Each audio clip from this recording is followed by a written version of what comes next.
little bit of the fun stuff out of the way. It is Tuesday. Across the Tabletop is back on the air. I am sorry for all you guys out there in the replay squad. We've been away for a little while, but we are back. And I'm saying we because I'm joined tonight by my brother, Jersey Joe, who's got a very unique aspect on the topic we're going to talk about tonight. But before we get to Joe and get stuff rolling, I know you guys have been seeing those ads for the unofficial sponsor. That's done. Due to the company changing ownership and other stuff going on, we are very privileged to have had Alley Cat come on as an unofficial sponsor. So the rest of this week, I've got some videos that are uploaded that have them in there. They are still selling products. So go ahead, go over there, check them out. We are working on another unofficial sponsor. But on that note, tonight's topic is something that I think is very important to a bunch of different gaming communities. What happens when you first start getting in the hobby? I'm primarily tabletop. My boy over here has got like the card game on lockdown. So I think this is really, really important to speak on. Because I think, Joe, you can back this up when you're searching YouTube stuff for your cards. It's all everybody talking about the latest, the greatest. You have to have this. This is how you build it. This. What do you do when you first start? Because you get very overwhelmed. It is, and it's funny because when you first get into it, you don't really know how deep you even want to get into it. Do you just want to play for fun? Do you just want to hang out with your friends? Or do you want to take this a little bit further and try to go to tournaments, things like that, or even further than that and make tournaments your life? And what you find out is that while these videos are annoying, they're not, most of them aren't lying. There are certain, well, at least in my world, there are certain cards and things that you need. It's bottom line is if they're not in your deck, you're not going to be competitive. And yeah, it sucks to spend that money, but it is what it is. And it's not even commission night, but Say Sam. Hi, sweetheart. Say hi. It's a Jersey Joe video. There's got to be a Sam. We love you, Sam. Earlier in the car. He did call me earlier, yes. But we were at the yes. We were coming back from the thing, yes. But like Joe was saying about you have to have cards in a deck. You guys who do tabletop miniatures, you know there are certain units you want to have because they can tip the balance of power, so to speak. But how do they fit into your army? And that's the weird thing because a lot of people, especially for like Games Workshop, and I'm recently starting Marvel Crisis Protocol, but anybody who knows Atomic Mass Games, you know my hesitancy to really drop a lot of money for that game because they just shit all over everything they have. They come out with great stuff, they do a money grab, and all support is gone. That's one of my premier issues why I'm not that big on Magic these days. I feel like Magic will do one expansion that's really cool, different, unique, and really expands upon the card game itself. And then I feel like they do another one where it's just a complete cash grab. Everything about it is a cash grab. And they're just trying to make I don't know if you follow Magic at all, but they did the midnight run where they had midnight, whatever it was, with the werewolves. Then they had Crimson Vow with the vampires. Both were really cool runs. They were very original, different, a little darker, more horror based, right? Right. They then promised a third run for it. You know what the third run was? It was a combo run of the two. Yeah, I was going to say they probably took what was selling well, put it together. Yep. And said, gimme, gimme, gimme. Yep. And it was, and I right at that moment, I went, this is stupid. I thought we were actually getting something different to go with this, and it wasn't. The money grab thing's just, it's part of what drives me away from certain games, unfortunately. What was like with Atomic Mass Games, they have one called Star Wars Armada. It's basically fleet battles throughout various points of Star Wars history. Okay. I really like the Old Republic ships in the Clone Wars time. So that sunk me in to have my hands on those things. Mm-hmm. But it was like, we did a drop. Now we're not supporting it anymore because we're not sure where we're going to go. But a year later, we're going to come out and go, okay, these ones that we've already released, we're going to put new paint on them. Now you can use them with a different fleet. But we're only going to release the cards. You've got to paint the ships yourself, which in one way is cool. Okay. But it was like $50 for 5 cards. Okay. So let me ask you something. In your tabletop world, do they ever ban anything? Like let me put that in a better way. Is there ever anything they put out for you to buy to use in your gaming world that they then all of a sudden go, no, you can't use this anymore? Yeah, basically every single edition of like Games Workshop with Warhammer. You have, matter of fact, I've got one right here, so hold on. Come here, dummy. You have what's called a codex. These are your rules for using Space Marines. Okay. All right. And in the back, they give you like, there's the unit, there's your points cost, there's everything you can add to it. Okay. Now, every time they come out with a brand new edition, they always eliminate something. They always go, well, maybe that was too overpowered, or maybe that's not fitting where we want to go. Right. This is where I'm going. Gone. Now, the reason I bring this up, and the reason why this goes with what we're talking about today, because you're talking about what do you do? How do you get into it? What do you buy? What don't you buy? Make sure when you decide to start making purchases that you do your research, man, and do it in depth, because you'll go out and spend money on something. And like in my world, in the flesh and blood world, if a hero gets hot and it's overpowering and it's kicking the shit out of everything on the planet, you can almost guarantee that after the next major event, the creators are going to ban a lot of things to do with that hero. Yeah. Because they want to try and balance it back out now. This right here is called Winter's Wail. And to kind of paraphrase it, I've said before, the hero that I like is Oldhim, and he's a lot like Thor from the Marvel Universe. Right. This is a lot like Stormbreaker, basically, but in ice form. Okay. Very simple. Pay 3. If you use an ice card, it creates a frostbite token and you attack for 4. Nothing crazy. But in the Oldhim world, it allowed you to do things and control more. So they now banned the card. This was the first thing I bought when I decided to play Oldhim. The very first thing. And now I can't use it with my deck anymore, and it completely changes everything. So it's tough, man, because you're going to see videos that tell you, there's a million videos that'll tell you to buy this card. Yeah. Because if you want to play that character, that this card is necessary. But it's been banned now. So now what do you do? You see, and that's one of the things that always gets me. I know we talked about this briefly in the green room in the phone call we had earlier. This is my advice for you guys. Don't go to Reddit and look up lists. Don't go online and look up what's best out there for you.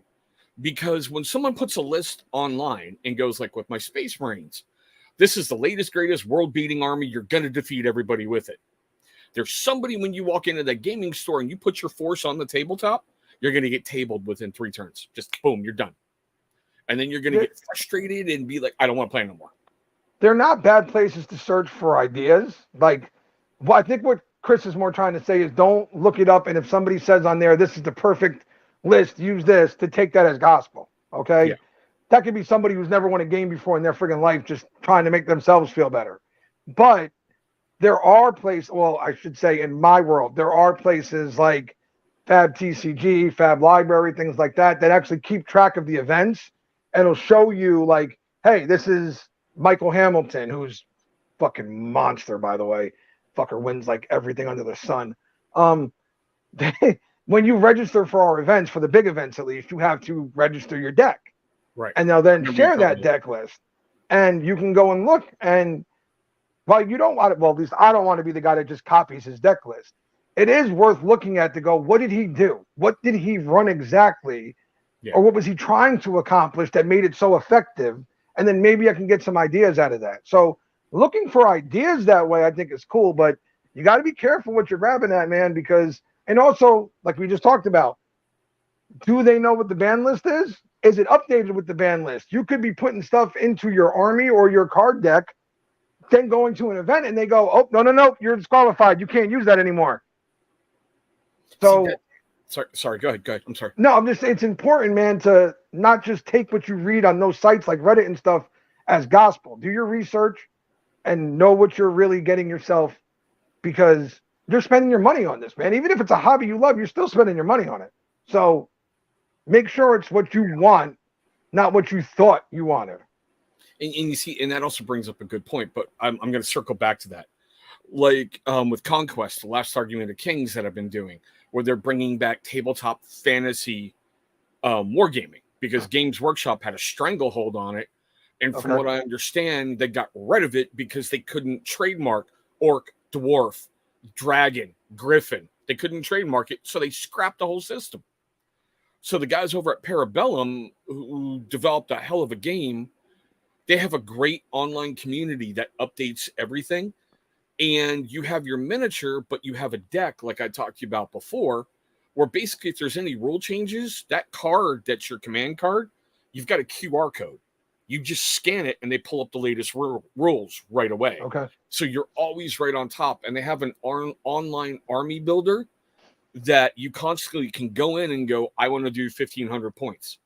And it will tell you where you're screwing up as you're making your list, which I think is really, really cool.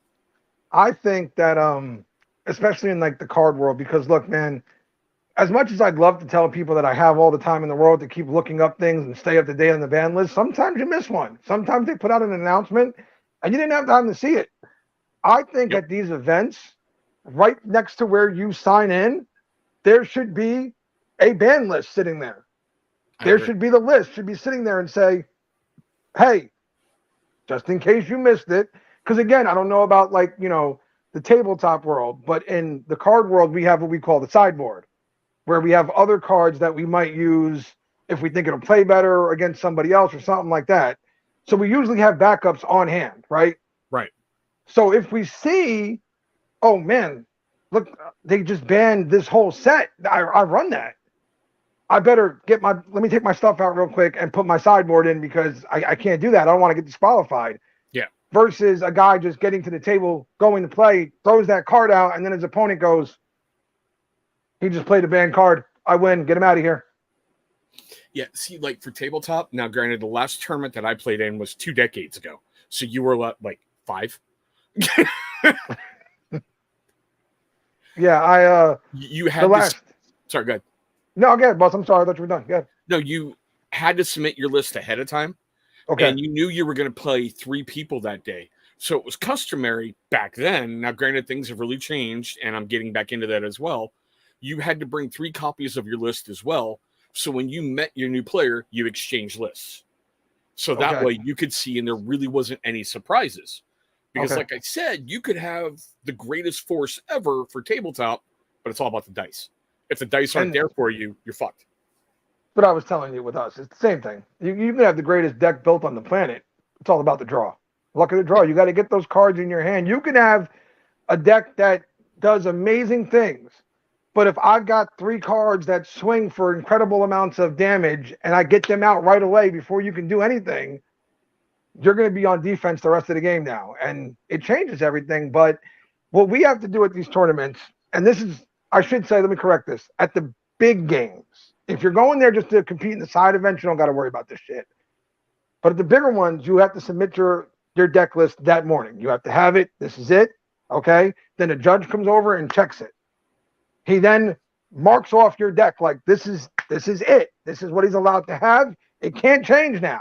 Yeah.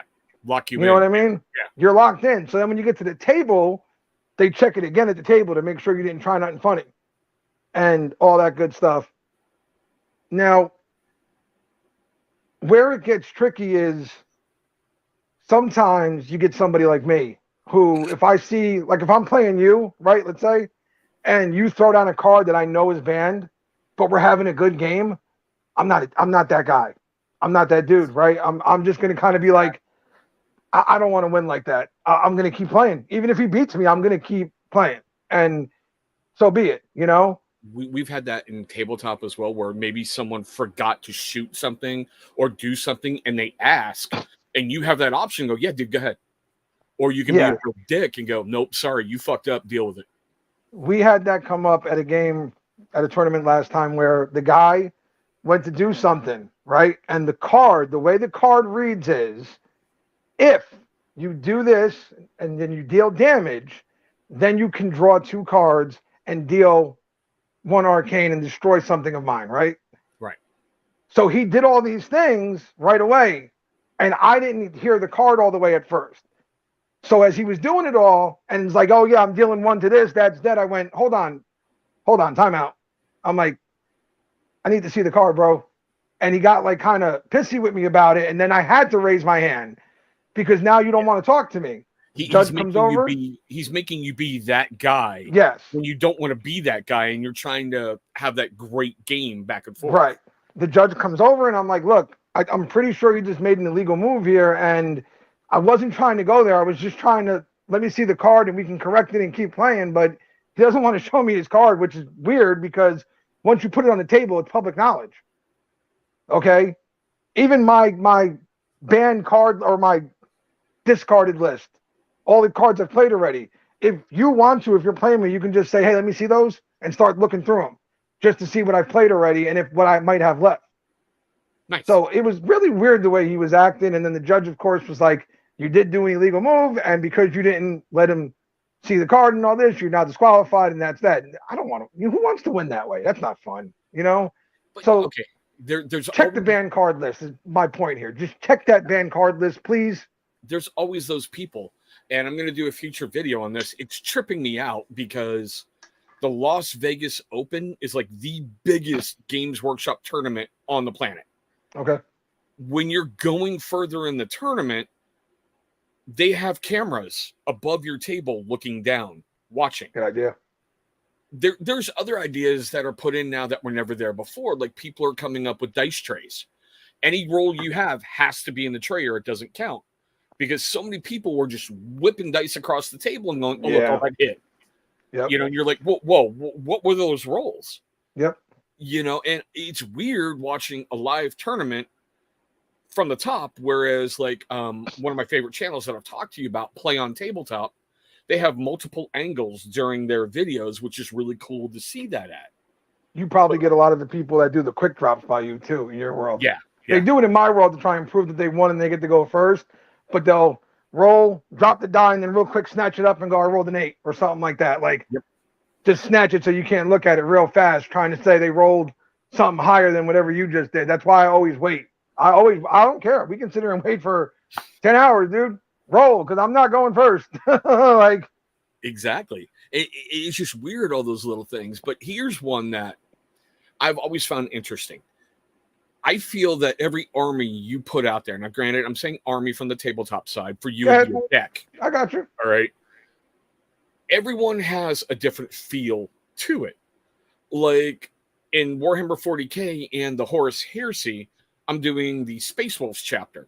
Basically, Vikings in outer space with massive weapons. Same concept. We're going to raid you, we're going to kill you, but massive weapons. Okay. But I've gotten some things in through various purchases that I've started to paint, and it's making me look at things a vastly different way. In Warhammer 40K, the big good guy is called the Emperor, and his bodyguards are called the Custodes, and I'm painting those right now. I hate painting gold. It's a pain in the ass. I would imagine so. It's challenging. It probably takes quite a few coats to get it actually looking. Nine different colors I have to use to get what I want. I would imagine so, yeah. It's not a dominant color, so if you wanted to actually pop and stand out, I would guess you have to do quite a bit of work to that one. And the fact that no matter what situation they're in, their armor always has to be shining to burn the Emperor's light into you. Just think Dune and the Sardaukar, the Emperor's bodyguard. It's kind of the same thing. Me and my buddy did, when the last time we went to the game store, we did, just out of curiosity, try to ask the guy, and this is one of the things I hate about the game world. We walk up to the counter and he's like, you guys put in your pre-order for Outsiders, which is the next launch for Flesh and Blood. And I'm like, hell yeah, we are. Here it is, full payment. Always get a receipt for your purchases, boys and girls, because these game stores love to pull this shit. How much is it for the case of this? $340. Okay, here's your money. Thank you. Let me know when it comes in. Coming to pick it up. Okay, here's your case, and you owe me $40. What? Yep. It was $380. No, you told me $340. I paid in full. So always get the receipt and make them write on the receipt, paid in full. Then put that in your wallet and hold on to it, okay? But so I said, yeah, we are. I said, also, real quick, I was wondering if you could maybe walk me through what you have for Warhammer and stuff like that, and maybe just give me an idea what it might cost if I was looking to just get started, right? He looks at me, he's like, "You've never played it before? You don't know nothing about it, really?" I said, "Well, I know the basics, but I don't know too much." He goes, "Yeah, I doubt it's for you." Oh, no offense. Fuck that. Fuck No, that. you run a gaming store. Like in that moment, I went, "I'm gonna go ahead and order my stuff from the other guy. Have a nice night," and I walked out. But like, I hate, and we've talked about it before. I hate the gatekeepers of the game world. You're Yes. not helping your respected game. You're not keeping out the non-gamers or something like that. What you're doing is you're limiting the kind of people and the exposure you could get to a game to let it thrive, to let it get even bigger. That's like saying Henry Cavill shouldn't make the Warhammer movie because people who aren't into that are going to watch it. That's stupid. It might get him into it. Let him do his thing. Thank you. They're calling them tourists now, which I totally don't fucking get. But Everybody's a tourist until you find what you like. That's the way I say it. We're all tourists in the gaming world until you find. I was a tourist in Magic. I was a tourist in Yu-Gi-Oh! And everything else because I never really felt like I was into it. I was just trying to find something I was into. Flesh and Blood is my world. I found it. This is it. I'm locked in. And this is where, right now at least, I spend my money. But we're still, if you want to be real dickish about it, we're all tourists because we don't make the shit. We don't pay for this shit. We don't get any money off of it. Okay? We're just playing a game. It's a game at the end of the day, man. You know, think about it this way. I think this is why it happens. And Chris, maybe this is why I think it happens. The nerds got picked on so much in school and they got kicked out of things. right That now, I'm serious, right now, it's my world, bitch. It's my world. I'm the quarterback. yeah. Oh, you want to come into my world now, do you? Well, look at this guy. He doesn't know what a goblin is. Nerd. Like, Oh God, I'm getting what the fuck was it? Like Howard when he was talking about World of Warcraft on The Big Bang Theory. yes. And he's like, there are some aspects of the dark web where Wallowitz, the wizard, is talked about in fear. I'm like, Yes. And that's I honestly I've said this to my buddy Gabe, who is going to come on your channel one day with me, and you would get a kick out of him. You'd get a real kick out of him because I swear to God, the dude's a gaming library. He's never played Warhammer, and I bet you he knows as many rules as you do. cool.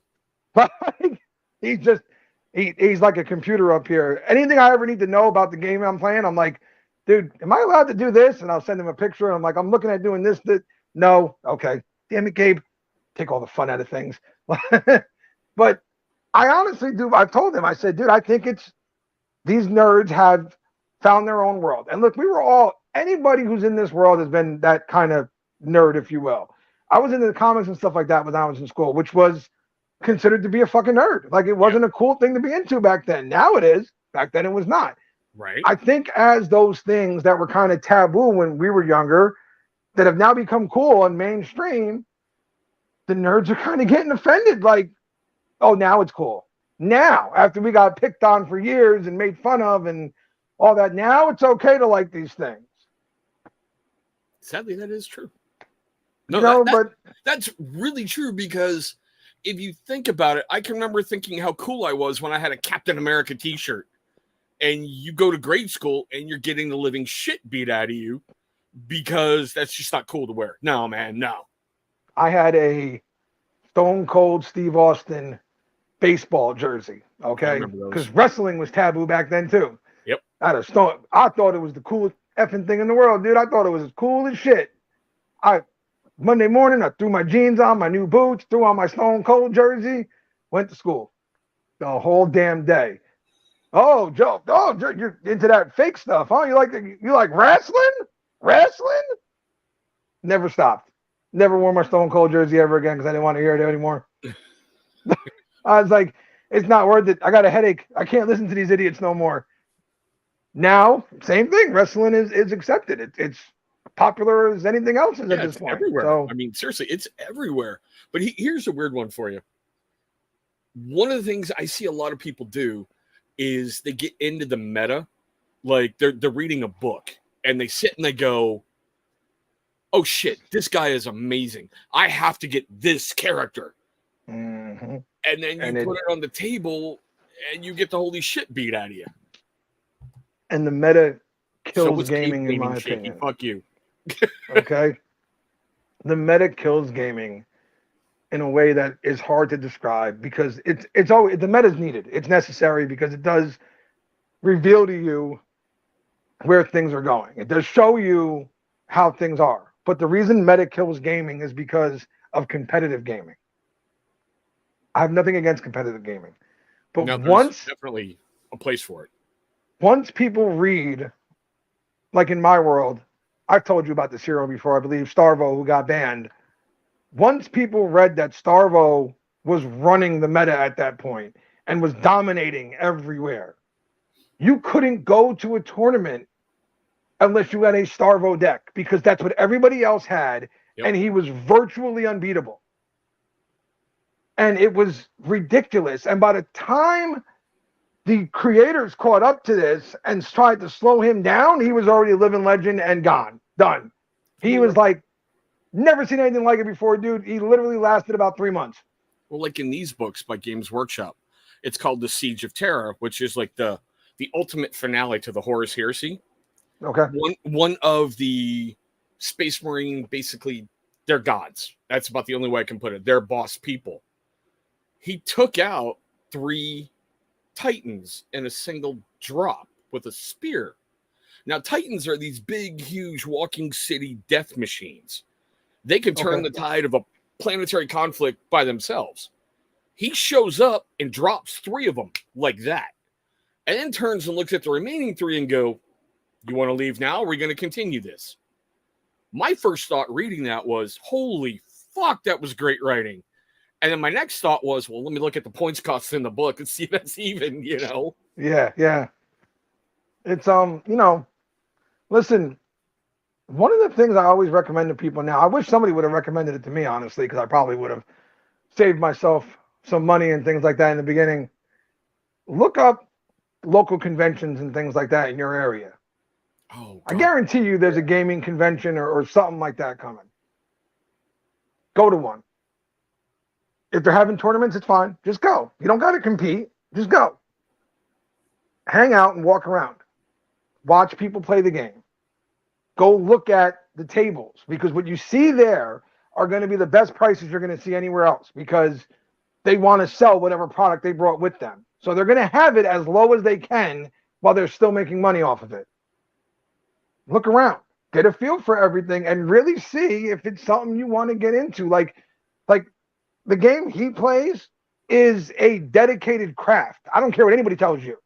Yep. It is as much of an in-depth hobby as fucking woodworking. Like, you are giving up your free time to that game. You are telling yourself, basically, hey, when we have time to ourselves, we're not going to do nothing else.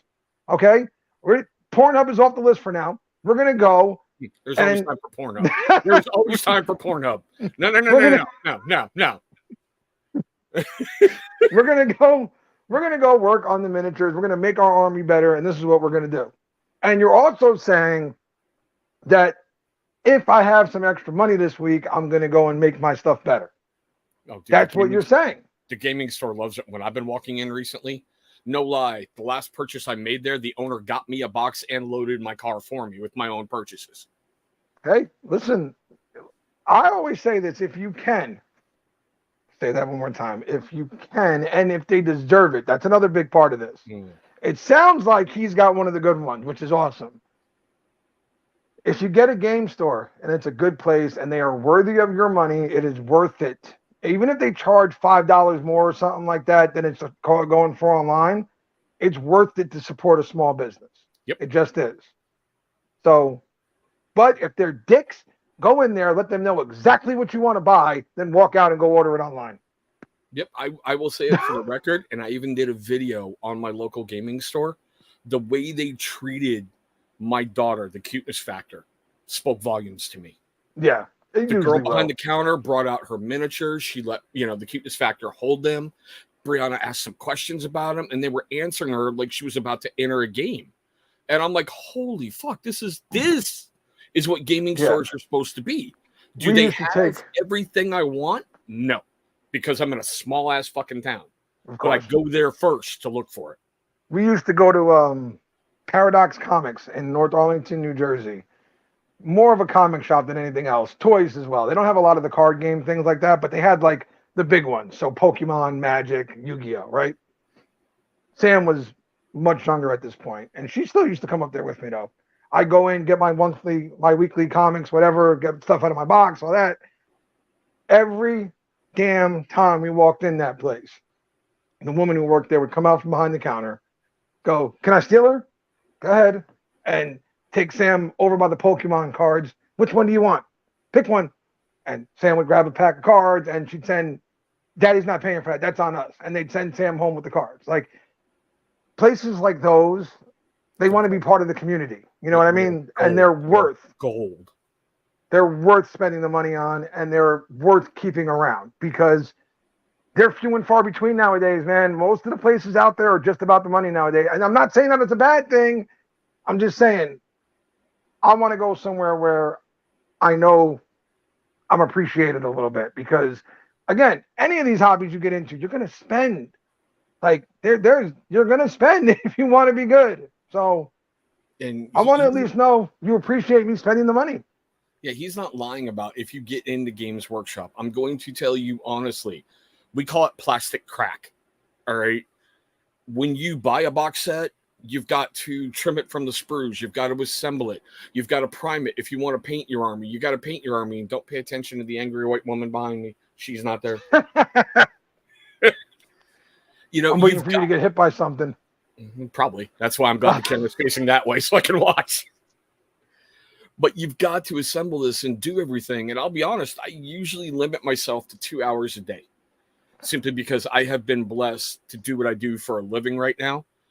And if I go any longer, it puts a strain on certain areas because when you're painting, if you're not mentally tired when you're done, you're not challenging yourself. Let me tell you something. It's funny that you just said that. It doesn't sound like something that should make you tired. Okay, it really doesn't. It does. But deck building kicks the shit out of you. It literally mentally drains you because I'm sitting there going, I got this card. Now I got this one, this one, this one. I want to make them all work together somehow so I can put them in this deck. But how? Well, what if I do this? What if I do that? What if I run this instead of that? And all of a sudden I'll look up and I'm like, I have spent an hour trying to figure out how to work this set into my deck. And you're right. It's mentally exhausting, especially when you're dumb like me. So, it takes a toll on you.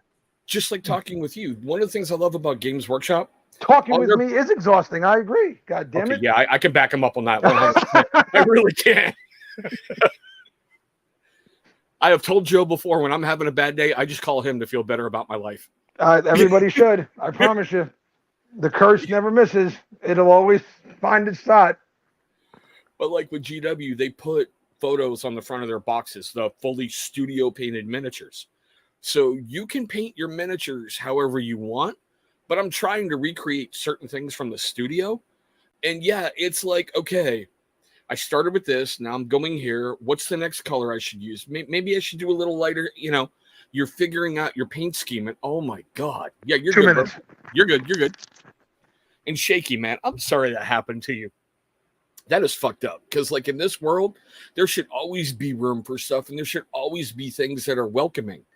That's one of the reasons why I'm loving doing these lives is because I'm an old dog getting back into this. I know. Come on. Bring the comments. Bring them. But it's weird seeing the flip side from people who can be my children when I'm at the gaming store and seeing what they're going through. And it's really cool, especially when you're brand new, because you don't know what's what. So that's why I love doing this channel and doing this stuff because you're getting a different experience. Everything for me is brand new all over again. And I love the fact that I've got a great friend like Joe who's into cards. So we can bring 2 different perspectives. And with you, Shaky, with role-playing games. I remember doing those in the military, man. You get together every weekend, bunch of beer, bunch of pizza, and you just game and have fun. I just, God damn. Didn't have place for it. That's fucked up. Sorry, that really is. Oh, but yeah, so one of the things I really wanted to say is build a force that fits your character. Look at the lore, look at the army lists, look at things like those. See what kind of fits your play style. Because to use an analogy that, Shaky's going to know out there, guys, and he's a hell of a dude, by the way. You should go check out his channel, Shaky's Reviews. If you're more of a fighter, you're not going to really want to play a cleric. If you're more into spells, you're not really going to want to play a thief. You've got to play something that fits your style. And with Games Workshop, they have 40 fucking years, I think it is, of history. They were producing miniatures way back in the 70s for Dungeons and Dragons. That's how they got their start. And like with Joe, card decks. Every fucking deck has a different personality, if I'm understanding you correctly. Build to the heroes you like. So this is my, this is how you know I'm a friggin' nerd. This is my hero showcase. This is the heroes, their equipment, their weapons, and all that. And just so you get an idea, because I can't really show it all off on here, there is, let's see here, 1, 2, 3, somewhere around 15 to 20 pages in here. There is 15 to 20 different types of heroes. Wow. They all work differently, okay? They all work differently. Wizards. I actually got schooled because I'm an idiot. I'm playing a character called Kano. He is a wizard. And in the Blitz world, you're supposed to start with 20 health. Kano starts with 15. Why? Because he's a nasty son of a bitch. But I never knew why. I couldn't get him to work right? I went to a shop recently to play in a game, and I did something, and then I went, damn it. And the guy was like, what? I'm like, that card's no good unless I... So Kano's ability is on his turn, on your turn, I should say, your turn.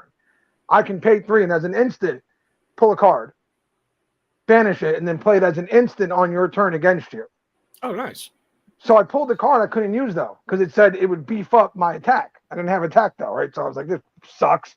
Put it down. The guy goes, okay, but I'm just curious here. Why are you only doing that once? And I said, because it says instant, pay 3, draw a card, banish it, play it this turn. He goes, so I said, so I did it already. He goes, it doesn't say only do it once.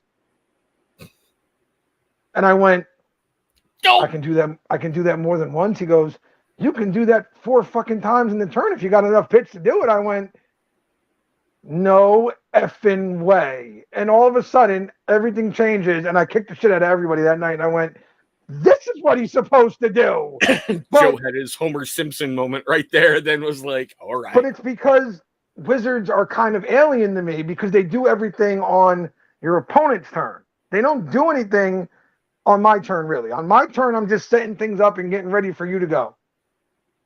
So it's alien. Know what you're into. If you're into the, here's this, I can do this, I can do, like, if you want to just keep piling things on to make people make decisions, that's one way to go. Ninjas, stuff like that. If you want to swing big, go for Guardians. And the same thing in Magic, man. It doesn't matter what card game it is. Yu-Gi-Oh, whoever it is. Yeah. Whatever you build, they do things a certain way. They're all effective, and they all will get you to a win. Some more effective than others. Magic has gotten better at evening things out because they've been around for so long. They're kind of the gold standard of the trading card world. Flesh and Blood is getting better at it. The next expansion that I'm actually really excited about, Outsiders, they are doing... It's not... I shouldn't call it an expansion because even though they're adding on some new heroes, more importantly, they're going back to older heroes that are very ineffective right now. There's a leaderboard on Flesh and Blood of characters and what they've won. There are literally characters who are come from the first set that have never won a major tournament. Ever. They've never won anything. They have no points. Flesh and Blood is revisiting those characters now, giving them some love and trying to make them effective again, which I think it's important, man, because all of those heroes, they speak to somebody.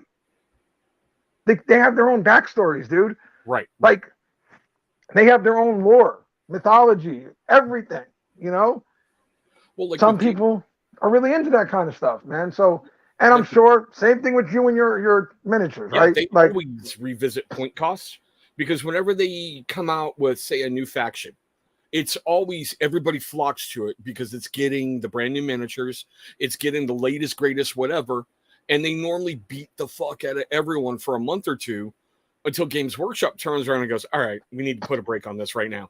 Okay, now in that essence, have you ever, just curious, had something where you saw everybody else grabbing it and you're going, man, it looks like anybody who has a good army is running this, but it's expensive. I got to get it though. Spent that money and then got it and then went, oh no, this was stupid. This was a dumbass purchase. I fucked this one up. You do know me, right? So yeah. I'm just curious. There is a definite yes to this because when I just did a video for the Horus Heresy line with the Sky Squadron. They're basically jet bikes. All right. Okay. In the back of my mind, I'm thinking to myself, I've got 6 of them, and they have 3 different weapon options, so that means I can have 2 of each. Okay. But I'm like, how is this really fitting into my force? So now I got to figure that out. There's stuff with like 40K when I'm looking at the big dreadnoughts, which are basically a guy, powerful warrior, falls on the battlefield. They're able to revive him in a giant robot. Basically, your coffin is this robot, and they wake you up, and you go into battle and fight some more. Right. But there's times I went and bought some of those just because of the way the miniature looked, and I wanted to paint it. And I'm like, great. So basically, I got a $50 paperweight. Okay, cool. Yeah, it's rough because, listen, and I'm sure some of the people from the beard world migrate over here. If you think FOMO is real in the beard world, you ain't seen nothing yet. God, yeah. Nothing. Whoa. Because let me tell you something. In the trading card world or in the miniature world, I don't care what it is. If the new launch is coming, you start that.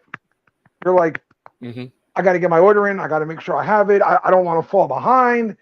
And like this time, I even turned to my buddy. I said, look at all the stuff they're releasing with Outsiders, dude. Like, there's literally so much coming out. I'm like, you think a case is enough? A case comes with 4 boxes of cards with 36 packs in each one. And I'm going, you think a case each is enough? Should we get another case? Nope. Should we get another one? Yep. You think we should get like 1 or 2? Like maybe 2 or 3 each. And he's like, so you're telling me you want to spend $1,000 on this stuff? And I went, well, maybe we'll, put it on credit or something like that. I'll pay the place off, or I can sell a foot. Like, I something like that. $300 on one miniature that basically is a quarter of the points cost for my army, just because I've always wanted it. And it's because, especially if you walk into your favorite place and it's sitting there. Oh God, yeah. Oh, it's like, well, you're here. What am I supposed to do now? Like, you're there. Like when I went to the tournament last time, it's again one of those rare places where you've got vendors, and this is why vendors buy cards. It's for these events. Okay, if a vendor's buying cards, it's mostly for these kinds of events and for their online shopping. You go there and here's all the cards that you hear about that you need. They're there. They're there. And you made the biggest mistake of your life. You brought money. Yep. So I had money when I walked in, Well, that's where you got to be smart too. Know that there are cards you will get if you start buying, right?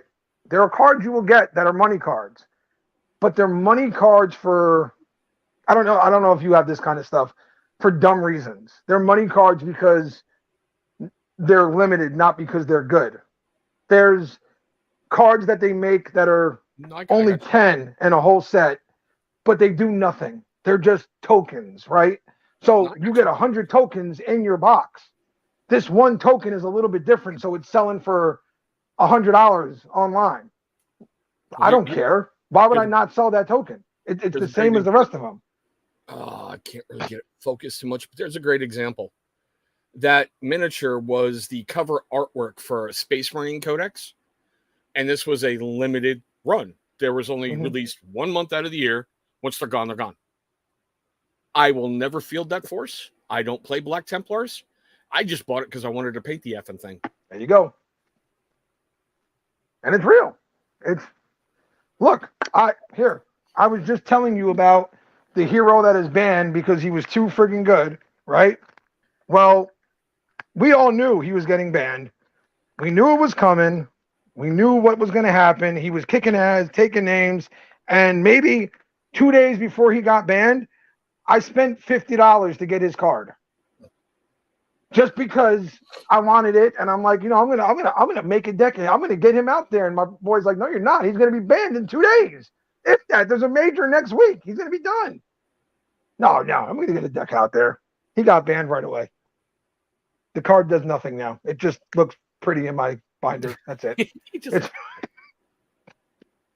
See, and that's what gets me a little like with Games Workshop. And anybody watching this, I got to tell you, if you're looking at getting in, we keep hearing rumors about 10th edition that are coming, and they're going to take the Firstborn, which are the first round of Space Marines that were ever created, and now they're gone.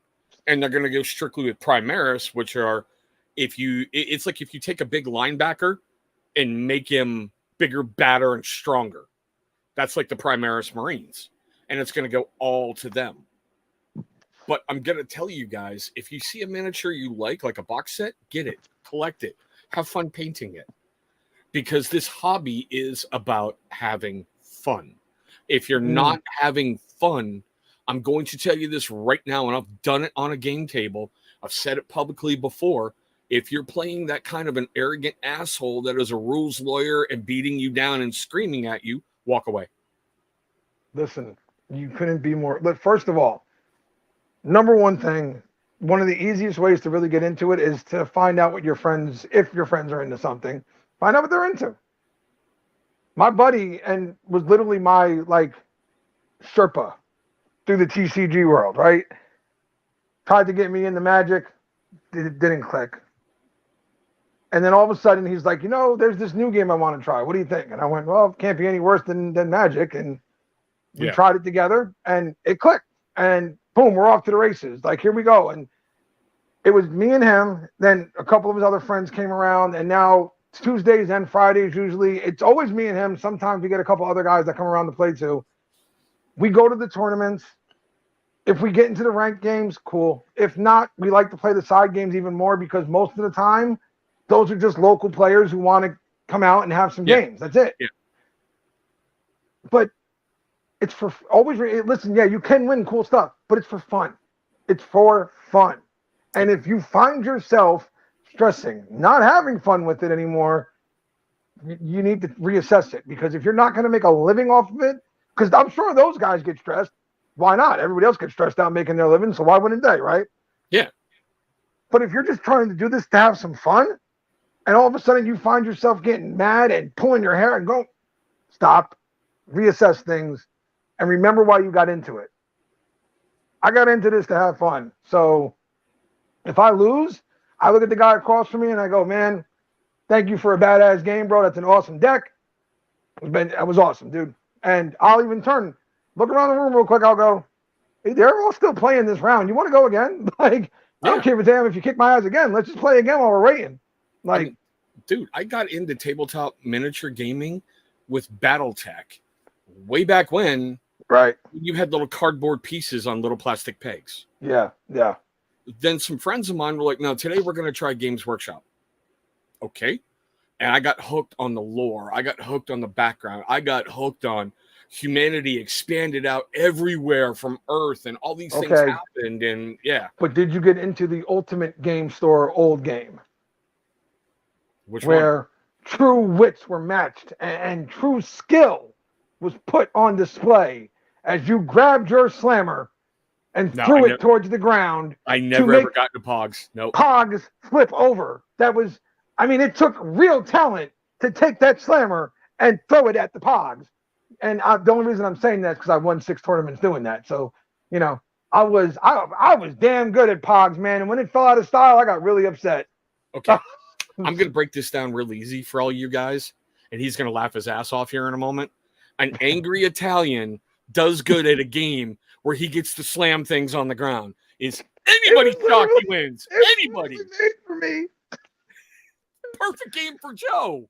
I was so happy. I was so good at it. Like I won the big brass slammers and the torpedo ones and everything at tournaments. I was having a lot of fun. And then all of a sudden one day I went to my local game store to go play in a tournament and there was me and two other people. And I was like, shit, it's dead. I was like, just like that, it's over.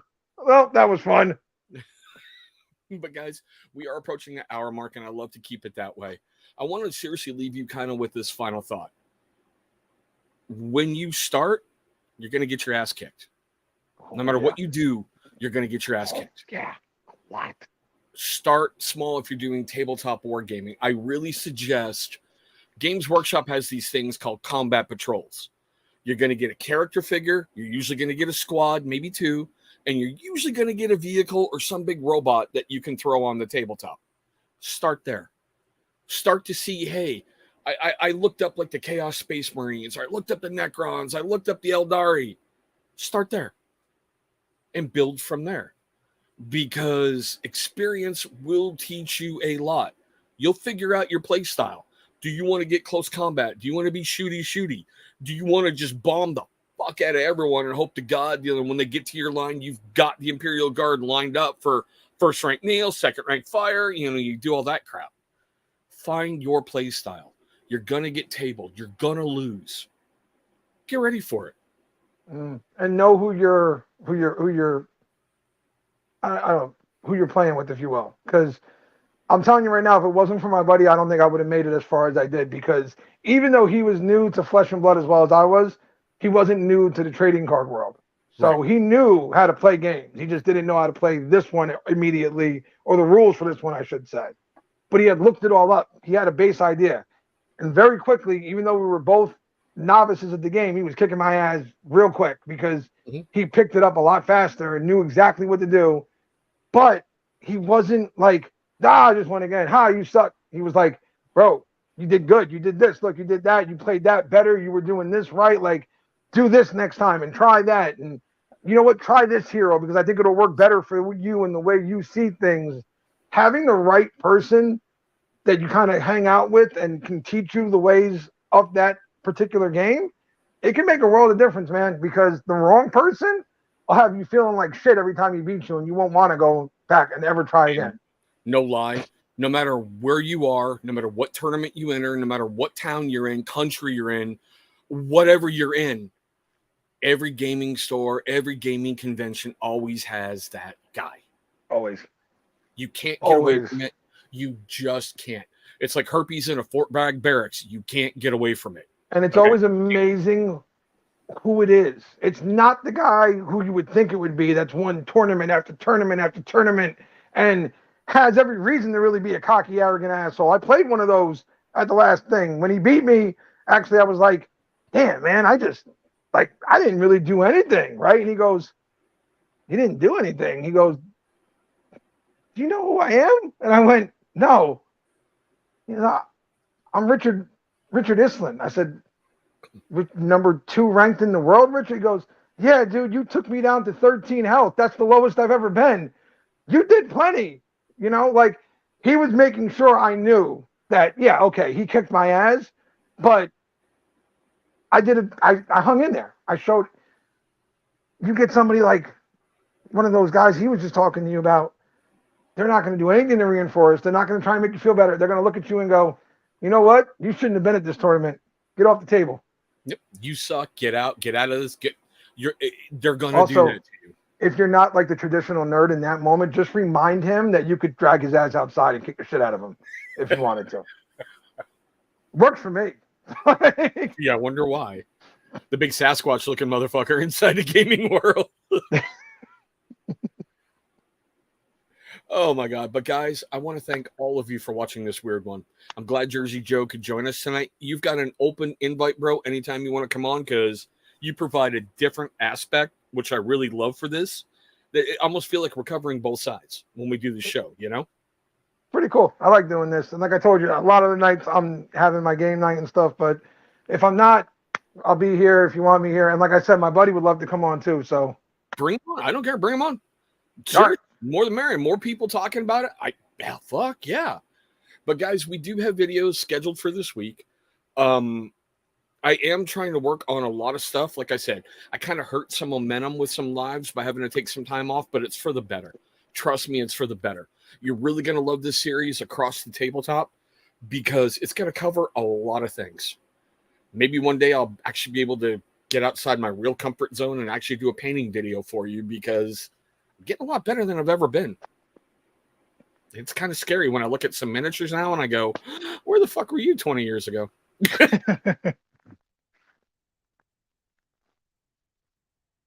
Special sponsor in Alley Cat. Oh. Am I freezing or is Still Chris for the rest of the great freezing? company.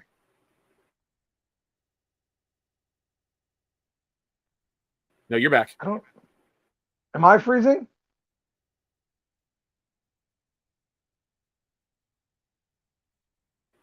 I think it's me. Okay, well, what was that? I don't know, dude. Okay. And I can't. Everything looks fine on my end. Am I If it's live? me, I don't know. You are live still, if you can hear this. Okay, hey, we back? I can hear you, but wait. There you go. My screen keeps going in and out. Yeah, it's weird. It waits to the very end to do this too. It's weird. Right? Or someone downstairs is screwing with the Wi-Fi and I'll have to kill them. But like I said, we still have Alley Cat throughout basically the rest of this week. After that, I'm kind of killing it. We are working on another official sponsor. Thank you so much for watching this one, guys. I know it's only episode 2. We're going to get bigger. We're going to get better. And remember, I hope one day to meet all of you across the tabletop.